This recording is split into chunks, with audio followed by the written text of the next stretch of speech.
আমাদের সেই নদীর কূলে হবে অন্তিম বাস। তো এই কারণেই আমাদের পুণ্য কর্মের ফলে আজকে আমরা এই সদ্গুরুর চরণ সাক্ষাৎ পেয়েছি। অনেকে আমরা এখানে এসেছি, অনেকে আমরা প্রসাদ নিয়ে চলে গিয়েছি, অনেক ভক্ত এখানে আছেন। আমার পূর্ববর্তী বক্তা শ্রীযুক্ত বাবু নিরঞ্জন চন্দ্র রায় বলেছিলেন, আমি হইতে আমার নাম বড়, নাম হইতে আমার ভক্ত বড়, ভক্ত হইতে ভক্তের চরণধুলি বড়। আজকে যারা আপনারা ভক্ত হিসেবে, আমরা যারা ভক্ত হিসেবে এই গ্রুপে এসেছি, তাদেরকে ভগবান অনেক উৎসাঙ্গে রেখেছেন। এই কারণে আমাদের ধর্ম পালনের ক্ষেত্রে ধর্ম কি তা জানা দরকার, এবং ধর্ম কি তা না জানলে আমাদের যেমন ধর্ম পালন করা হয় না, ঠিক তেমনইভাবে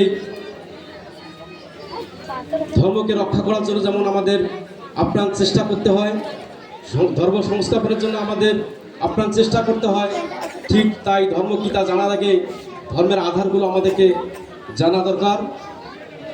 আমাদের ধর্মের আধার জ্ঞান, প্রেম, ন্যায়, সমর্পণ এবং ধৈর্য।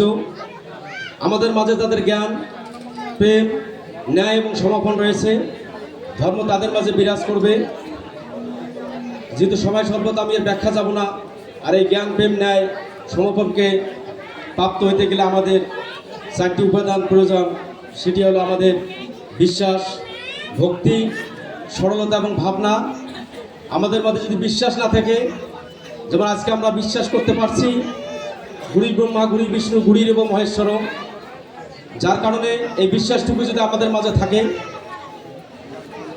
আমাদের মধ্যে ভক্তি থাকতে হবে। যে ভক্তির কাছে ভগবানের চেয়ে ভক্তি অনেক বড়। ঠিক ভক্তি যেমন আছে, তেমনি আমাদের মাঝে সরলতা, সরল ভাবাপন্ন মন এবং আমাদের ভাবনাগুলোকে স্থায়ী করতে হবে। নাহলে আমাদের বৈদিক শাস্ত্রে সনাতনীদেরকে সামনের দিকে আগানো সম্ভব হবে না। তো যাই হোক, আমি আর একটি কথা বলে শেষ করব। আমাদের মাঝে আপনারা জানেন রাজপুর এবং হীরামানি খুব সংলগ্ন একটি এলাকা, শুধু একটি মাঝে নদী এবং ব্রিজ রয়েছে। তারপরে অত্র অঞ্চলের মানুষরা রাজপুরের সাথে সম্পৃক্ত হয়ে আমাদের সাথে সবসময় একসাথে আমরা সব কিছু পূজা অর্চনা করে থাকি। তা আমাদের রাজপুরে দুইটি স্বনামধন্য আশ্রম রয়েছে। একটি হলো গুরুব্রহ্ম কেন্দ্রীয় আশ্রম, আর একটি হলো ঠাকুর নিগমানন্দ জয়গুরু আশ্রম। এই দুইটি আশ্রমের মাহাত্ম্য দুই রকম। একটি আশ্রমের শিষ্য ভক্তরা সাকার ভগবানের উপাসনা করেন, আরেকটি আশ্রমের ভক্তরা নিরাকার ব্রহ্মের উপাসনা করেন।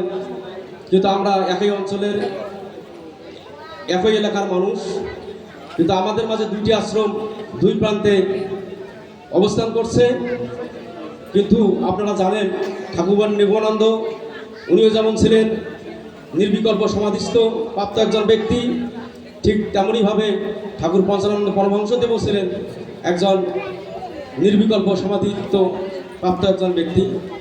দুইজনে ছিলেন জ্ঞানীগুরু, তন্ত্রগুরু এবং মন্ত্রগুরু।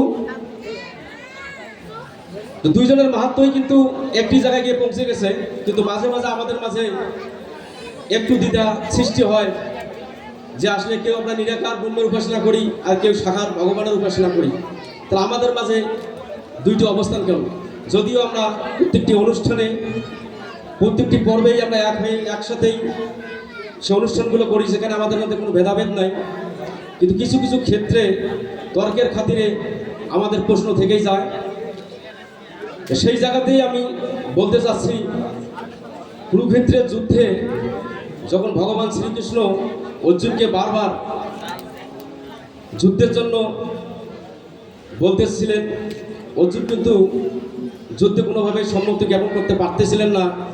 তার এই জগতে মায়ার যে ভাবনাটা তার কাছে সবসময় চোখে ভাসত যে এই যুদ্ধ করে আমার কী লাভ হবে, যে যুদ্ধে আমার পিতামহ, আমার আত্মীয় স্বজন, ভাই ব্রাদা, আমার সব কাছের আপনজনরা মৃত্যুবরণ করবে, তাহলে এই যুদ্ধ করে এই রাজ্য লাভ করে আমার কী লাভ?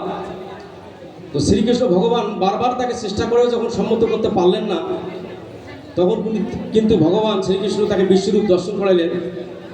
বিশ্বরূপ দর্শন করার পরেই, এই বিশ্বরূপ দর্শন হওয়ার পরেই কিন্তু অর্জুন অবাক হয়ে গেলেন, এবং তারপরেই অর্জুন এই যুদ্ধ করতে সম্মতি হলেন।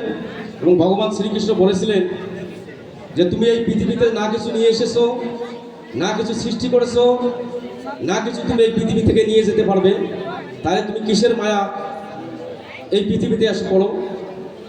তখন এই বিশ্বরূপ দর্শনের পরেই অর্জুন সব কিছু বুঝতে পারলেন। বুঝতে পারে অর্জুন কিন্তু তখনই ভগবানকে শ্রীকৃষ্ণকে বলছেন যে ভগবান, আমি কি রূপে তোমার উপাসনা করব? আমি কি রূপে তোমার উপাসনা করব? তখনই কিন্তু শ্রীকৃষ্ণ অর্জুনকে বলেছিলেন, তোমার এই উপাসনা করার দুটি পথ রয়েছে। একটি হলো সাকার ভগবানের উপাসনা করা, আর একটি হলো নিরাকার ব্রহ্মের উপাসনা করা। তুমি দুইটি পথের মধ্যে যে কোনো একটি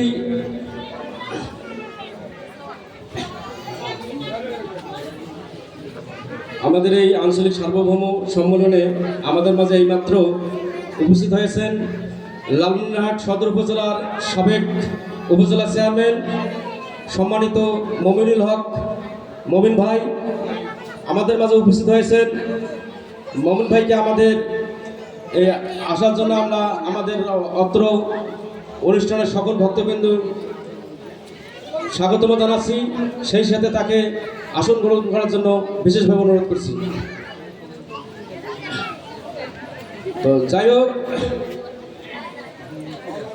সেই সময় ভগবান শ্রীকৃষ্ণ বলেছিলেন যে তুমি নিরাকার ব্রহ্মের উপাসনা করতে পারো, সাকার ভগবানের উপাসনা করতে পারো, তবে তোমাকে নিরাকার ব্রহ্মের উপাসনার চেয়ে সাকার ব্রহ্মের উপাসনাটা একটু সহজ হবে, আর নিরাকার ব্রহ্মের উপাসনাটা অত্যন্ত কঠিন হবে। এই দুইটি পদ্ধতির মধ্যে যে কোনো একটি পদ্ধতি তুমি গ্রহণ করে তুমি আমার সাধনা ভজনা করতে পারো। তাই এই যে অবস্থানটা, তবে উনি সেই সময় একটা ব্যাখ্যা দিয়েছিলেন, ভক্ত যোগী এবং জ্ঞানীর ব্যাখ্যা দিয়েছিলেন। উনি বলছেন যারা ভক্ত, যারা গৃহে থেকে সংসার জীবনের থেকেই আমার ভজনা করতে চায়, তার জন্য সাকার ভগবানের উপাসনা করাইছিল। আর যারা যোগী বিষয়, যারা যোগী, যারা কঠিন তপস্যায় বৃদ্ধি হতে পারবে, তারাই নিরাকার ব্রহ্মের উপাসনা করতে পারে।